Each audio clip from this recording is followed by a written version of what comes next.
Alright, ngikubingelele ke mthando wezemidlalo ngalesikhathi ngibingelele kuphi nakuphi la ubukele khona mangothi usuku lakho lokuqala kuyona le channel awenze kanje awulike ivideo bese ke uyasubscribe kuyona i-channel ebafethu ke ngicabanga ukuthi ke besike sezwa ukuthi ke lapha ke eqenjini le-Orlando Pirates ngempela ke kunomfana ke omncane lapha ke simaziyo sonke lapha ke uRelebohile Mofokeng odumeleke likaRodomo insizwa ke kuthiwa ke iyokwenza ke ama-trials lapha ke khona e-England kwiqembu i-Wolverhampton lapha ke Wanderers okuyaziwa ngokuthi ke i-Wolves. So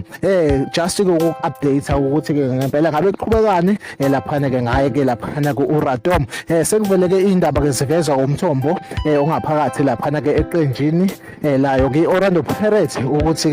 ke lapha ke iqembu layo ke i-Wolves liyafisa ngempela ke ukuthi ke limsayinise ke yena ke lapha ke uRodomo kusho kwalo mthombo kuthena ke lapha uRodomo uzosayina ke lapha ke kuwona ke u-under 23 wayo ke lapha ke i-Wolves. Lo mthombo kube socacisa ukuthi ke ngendlela ke lapha ke e-UK okwenziwa ngakhona lapha kuthiwa ke umdlali ukuze ke aqualify ukuthi ngadlala kuyona i-first team yayo ke lapha ke i-Wolves kumele kube ukuthi ke lo mdlali ngempela ke useke wadlala eqenjini ke lezwe okuyibafana ke imidlalo ke ewu75%. So lapha uRodomo besingakamboni edlala ngisho uwodwa ke umdlalo ke wayo ibafana kodwa ke asazi ke ukuthi kuyogcina kwenzakaleni ngempela kodwa ke umthetho ke nesiwaziyo impela ke ngathi kumele kube ukuthi ke usudlale ke 75% wemidlalo eqembini lapha ke lesizwe. Kodwa ke idaba nje esingacacisa ukuthi ke lapha kuRodomo